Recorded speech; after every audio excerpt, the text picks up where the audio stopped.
Hey everyone, I'm Big John and welcome to another episode of the DIS Ability Show.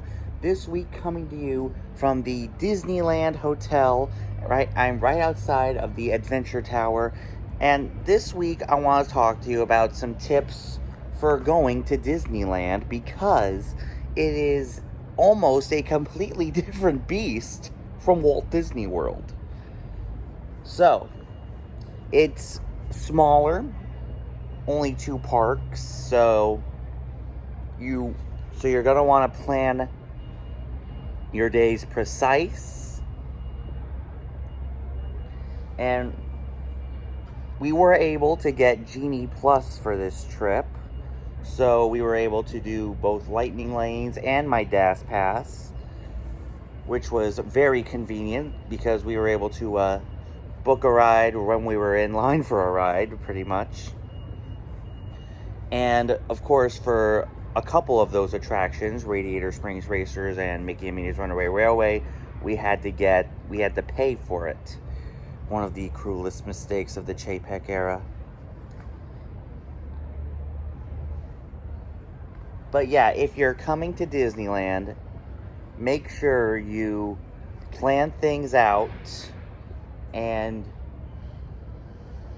it felt a lot different. Prepare to be a bit confused, like I was, because it's a completely different park from what I'm used to,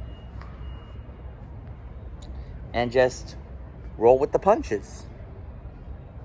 So anyway, that's my tip. As always, if you have any questions on how to do Disney for people with disabilities, let me know in the comments. I'll make sure it gets to a future episode. And now it's time for this week's Top 5. So, I got to do a lot of great stuff this week, both inside and outside of the Disneyland Resort. So this week, I'm going to tell you guys about my top 5 things that I got to do this week. Number 5, seeing World of Color 1. Now, during the Disney 100, they have their Disney California's World of Color show has a special edition celebrating 100 years of the company, and it features scenes from Pocahontas, Mulan, and as well as some stuff from Star Wars and Marvel, because Disney owns them. And I did try to film Fantasmic last night, but there were 2 problems with that. Number 1, my storage was full right up to the Maleficent scene. And 2, most of what I was getting was people's heads. So, well, we did better with World of Color. Number 4, my final ever ride on Splash Mountain. That's right. Now, of course, we all know that Florida Splash Mountain closed back in January, and Disneyland's Splash Mountain is to close May 31st, so I was able to get one final ride and a semi-good video. I say semi-good because you may think that the splashiest drop on Disneyland's Splash Mountain would be the big drop down from Brer Fox's lair. No. The splashiest splash in Disneyland's Splash Mountain was when you got down from Brer Bear's backside. I got completely soaked. But the video went on, and I can't wait to show you our final ever ride of Splash Mountain. Number 3, seeing the Disney Studios in Burbank. Oh yes, you heard me correctly. During our pre-Disneyland days, we were driving around Burbank, and there it was. The beautiful Disney Studios. I'll never forget it. And not only that, but I saw the Imagineering buildings as well. I was like in total awe. Too bad we couldn't get in there, because I would give so many ideas to the Imagineers. Number 2, visiting Griffith Park. Now, this is very important for 2 reasons. Number 1, because seeing the famous carousel that inspired Walt Disney to build Disneyland. And 2, because, if you can't tell from the t-shirt, we visited Walt Disney's Carolwood Barn, if you haven't seen that tour video that we did earlier in the week. And it was so much fun. Now that exhibit is only open on the 3rd Sunday of each month, so we were very fortunate to be there on the 3rd Sunday of April.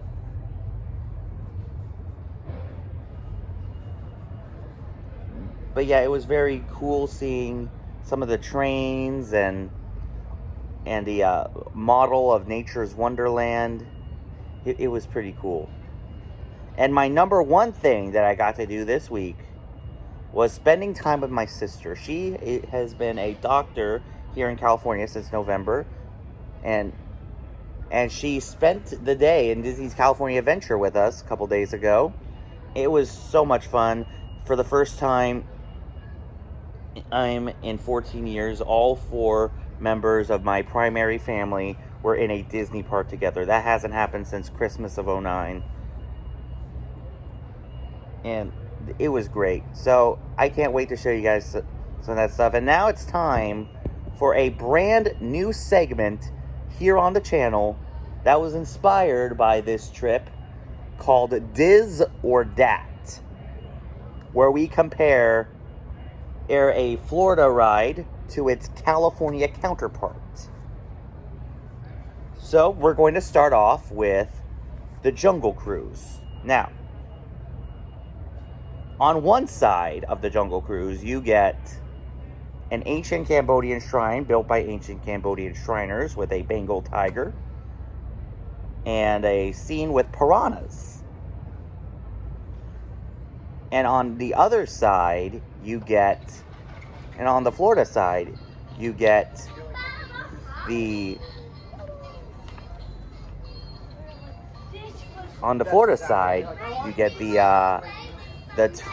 tunnel with the tiger, but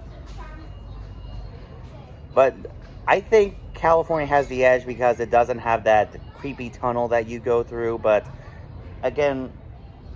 of course, both skippers on both coasts have great jokes.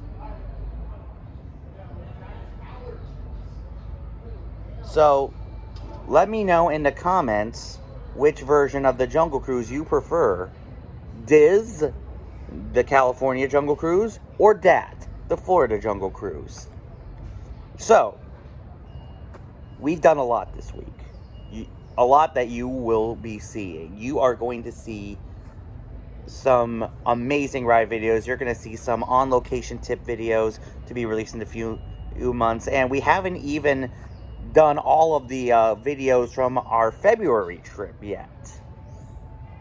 So, needless to say, the spring and the rest of the spring and a good part of the summer is going to be packed full of content that you are going to have to keep your eyes open for. Sadly, I did not get to meet any of my fellow vloggers on this trip, but hey, like I said, it's California. It's almost a completely different beast from Walt Disney World. But just keep watching, and you haven't seen nothing yet. It's like what Walt Disney said during the 10th anniversary of Disneyland. It's been 10 years, and it feels like we're only just beginning. And here I am, doing this channel for 6 years, almost 6 years, thinking the same thing. We are only just beginning, and the Big John Network will continue to grow with all this great content, and I sure hope that you will all be sticking around for the long shot. So anyway, That's our show. As I said, if you have any questions on how to do Disney for people with disabilities, let me know in the comments. I'll make sure it gets into a future episode. For this week's shoutouts, make sure you guys check out Nate, aka Paging Mr. Morrow. He does great vlogs almost every single day. Definitely check him out. Also, make sure you guys check out my friend Amy at Rockin' at Disney with Amy, or RAD for short. She does great entertainment videos, not just at Walt Disney World, but in Orlando in general. Definitely check her out. Also, make sure you guys check out my buddy Ear to Ear Magic. He does great live streams from the parks each and every week. Definitely check him out. Also, make sure you guys check out my buddy Beth over at Beth's Disney Adventures. She did a stream yesterday from Epcot. A surprise stream yesterday from Epcot, I should say. She does amazing live streams. She is one of my dearest, best Florida buddies, so definitely check her out. For the latest Disney news and gossip, make sure you guys check out WDW Magazine. Happy birthday, Animal Kingdom, by the way. If you haven't subscribed here yet to the Big John Network, what in the Walt Disney World are you waiting for? And ding the bell for notifications so you never miss a second of the fun. And until next time, may the mouse be with you.